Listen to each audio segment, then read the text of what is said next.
सो hey guys, आज हम पढ़ेंगे इंडियन नोबेल प्राइज़ विनर्स के बारे में।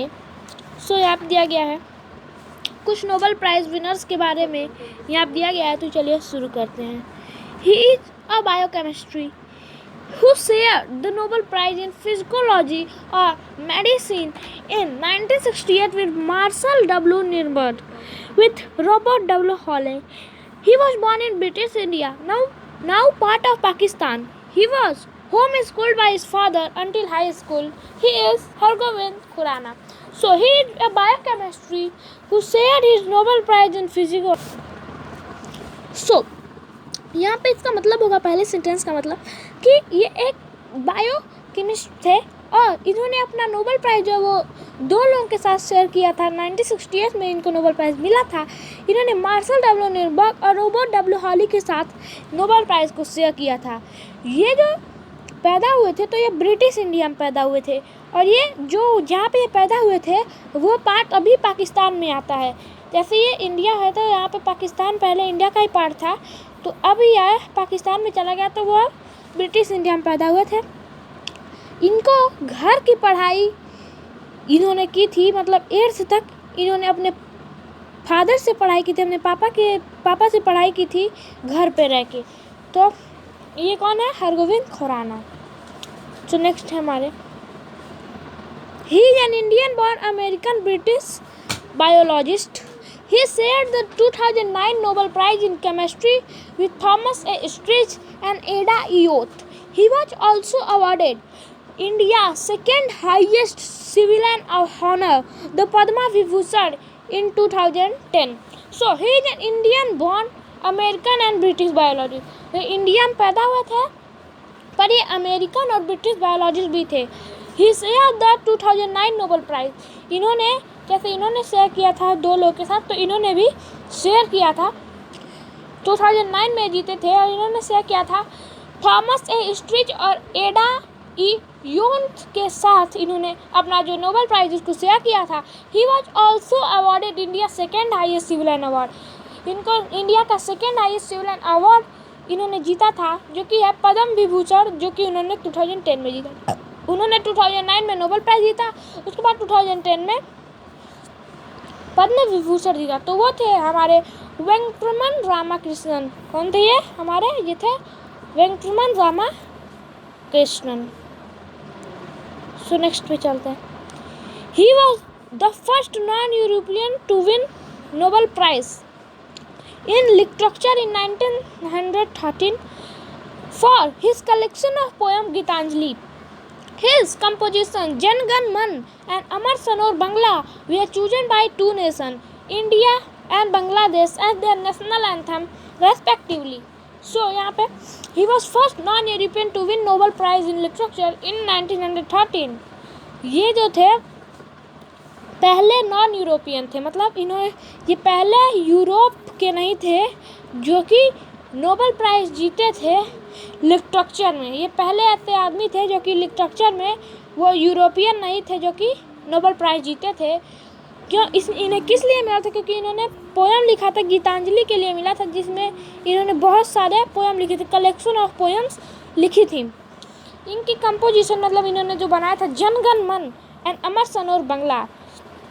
जन गण मन and Amar Sanor Bangla way chosen by two nation, मतलब इन्हें चूज़ किया है टू नेशंस ने, इंडिया एंड बांग्लादेश ने एज देयर नेशनल एंथम्स. इन्होंने इस दोनों को जनगण मन एंड अमर सनोर बांग्ला को नेशनल एंथम चूज़ किया है इंडिया और बांग्लादेश ने रेस्पेक्टिवली. मतलब इंडिया ने जनगण मन चूज़ किया, बांग्लादेश ने अमर सनोर रेस्पेक्टिवली, मतलब इंडिया का ही और इसे हुए.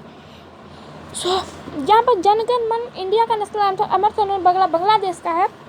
सो ये लिखा किसने था? इसे लिखा था रविंद्रनाथ टैगोर ने. किसने लिखा था?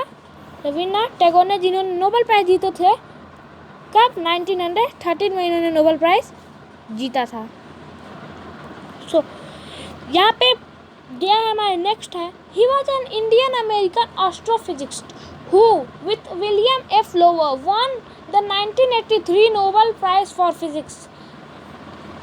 He was the nephew of Sir Chandrasekhar Venkata Raman who won the Nobel Prize for Physics in 1930. So, he was an Indian-American astrophysicist who with William F. Lower won the 1983 Nobel Prize for Physics. So, ये जो थे ये Indian भी थे, American भी थे, astrophysics थे। ये विलियम एफ लोवर के साथ मिल के, इन्होंने सिर्फ नहीं किया था, ये उनके साथ मिल के जीते थे 1983 में नोबेल प्राइज़ फिज़िक्स के लिए। और ये नेफ्यू थे, मतलब क्या थे, भांजे थे, उनके भांजे थे, नेफ्यू थे, सर चंद्रशेखर वेंकटा रमन के ये भांजे थे। Who won the Nobel prize for physics in 1930, जो कि नोबेल प्राइज़ जीते थे फिजिक्स में 1930 में। तो ये थे सुब्रमण्यम चंद्रशेखर। ये कौन थे? ये थे सुब्रमण्यम चंद्रशेखर, जो कि चंद्रशेखर वेंकटा रमन के भाई थे। सर सीवी रमन के ये मतलब नेफ्यू थे, मतलब ये इनके, जो इन्होंने भी फिजिक्स में जीता था, सर चंद्रशेखर वेंकटा रमन ने भी, और इन्होंने भी फिजिक्स में जीता था। तो नेक्स्ट बात करते हैं हम लोग। सो नेक्स्ट है हमारा, she was born in Agnes Gonxha Bojaxhiu. ये जो थी ये एग्नेस गुंजा बुगजाऊ में पैदा हुई थी। कहाँ? Agnes Gonxha Bojaxhiu. ये एग्नेस गुंजा बुगजाऊ में पैदा हुई थी। और she founded Missionaries of Charity in Kolkata in 1950। इन्होंने फाउंड किया था मिशनरीज ऑफ चैरिटी कोलकाता में 1950 में। यहाँ पे देख सकते हैं, फोटो से ही पता लग गया होगा कि ये कौन है। She was the recipient of numerous honor.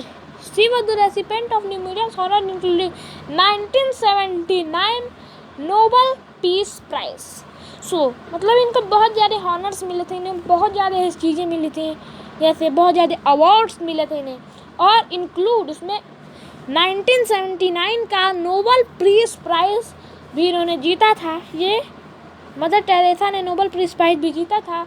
She was declared church by Catholic church. इन्हें सेंट डिक्लेयर किया था कैथोलिक चर्च ने 2016 में। तो ये हमारी कौन है? ये हमारी है मदर टेरेसा है। तो नेक्स्ट चलते हैं। He was an Indian economist who was awarded the 1998 Nobel Memorial Prize in Economic Sciences.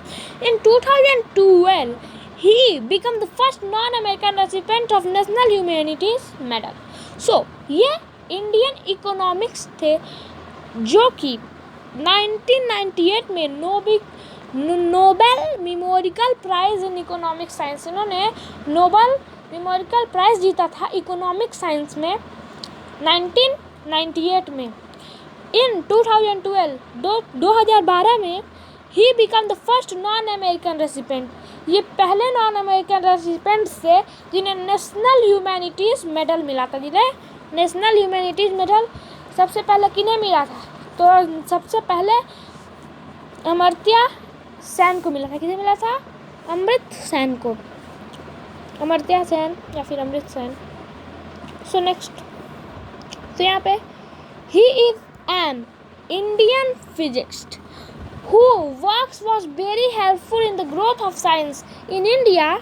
He was the recipient of Nobel Prize for Physics in 1913. He was the first non-white to receive any Nobel Prize in Science. So यहाँ पे हम लोग देख सकते हैं 1930 में physics में CV Raman ने जीता था, जो कि यहाँ पे सर चंद्रशेखर, जो कि इनके भाई थे सुब्रमण्यम चंद्रशेखर के, मतलब नेफ्यू मतलब उनके ये नेफ्यू थे। सो ही वॉज इंडियन फिजिक्स, मतलब ये इंडिया के फिजिक्स थे। Who work was very helpful in the growth of science in India. इनका वर्क जो था, जो इन्होंने काम किया था, वो बहुत ज़्यादा हेल्पफुल था, बहुत ज़्यादा लाभकारी था, मतलब बहुत ज़्यादा काम किया था। ग्रोथ ऑफ साइंस मतलब साइंस को बढ़ाने में, इंडिया में साइंस बढ़ाने में इनका जो काम था वो बहुत ज़्यादा हेल्पफुल रहा था। He was the recipient of Nobel prize for physics in 1930। इन्होंने नोबेल प्राइज़ फिजिक्स 1930 में जीता था। He was the first non white to receive any Nobel prize in science. ये पहले नॉन वाइट थे जिन्होंने नोबेल प्राइज जीता था साइंस में। तो नेक्स्ट यहाँ पे और तो नहीं है कोई, यही है हमारे। He is an Indian child right advocate and an activist against child labor. He won the Nobel Prize for Peace in 2014. He started Bachpan Bachao Andolan in 1980 and has acted to protect the right of more than 83,000 children from 144 countries. He is Kailash Satyarthi. So he is an Indian children right advocate and achievist against child labor. मतलब ये जो Indian children के right को पाने के लिए ये advocate थे, मतलब इन्होंने प्रोटेस्टर थे, मतलब और ये अचीविस्ट थे चाइल्ड लेबर में, मतलब इन्होंने बहुत प्रयास किया था, मतलब बहुत ज़्यादा खिलाफ थे चाइल्ड लेबर के। He won the Nobel prize for peace in 2014। इन्होंने नोबेल प्राइज फॉर पीस जीता था 2014 में, इन्होंने कैलाश सत्यार्थी ने। ही स्टार्टेड द बचपन बचाओ आंदोलन। इन्होंने स्टार्ट किया था बचपन बचाओ आंदोलन। बचपन बचाओ आंदोलन कैलाश सत्यार्थी ने स्टार्ट किया था इन 1918 में, इन्हें स्टार्ट किया था और 2014 में इन्हें प्राइज मिला था। As he acted to protect, इन्होंने प्रोटेक्ट किया था राइट्स, मतलब इनके चिल्ड्रंस के राइट, मतलब स्कूल जाना ये करना वो सब, protect right of more than 83,000 children. इन्होंने 83,000 चिल्ड्रन के राइट को किया फ्रॉम 144 कंट्री, 144 कंट्रीज से 83,000 चिल्ड्रन के इन्होंने राइट किया। और ये बहुत अच्छा आदमी थे जिनका नाम था कैलाश सत्यार्थी। सो यहाँ पे एक दिया है डिड यू नो, तो यहाँ पे हम इसे पढ़ लेते हैं। यहाँ दिया गया did you know since it started in 1901, मतलब सिंस मतलब जब से स्टार्ट हुआ 1991 से, मतलब क्या नोबेल प्राइज 1991 से स्टार्ट हुआ था। There have been many years when the Nobel prize have not been awarded, मतलब यहाँ पे बहुत सारे ऐसे ईयर्स थे जब नोबेल प्राइज जो है वो नहीं बांटा गया था। The total number of times of 49 times इसे नहीं बांटा गया था। मोस्ट ऑफ दैन ड्यूरिंग, मतलब बहुत सारे जब वर्ल्ड वॉर 1 में और वर्ल्ड वॉर 2 में। वर्ल्ड वॉर 1 हमारा 1914 से 1918 तक, वर्ल्ड वॉर 2 1939 से 1945 तक। तो आज का वीडियो यहीं पर करते हैं। आशा करता हूँ वीडियो अच्छा लगा है तो लाइक कीजिए। Thank you very much.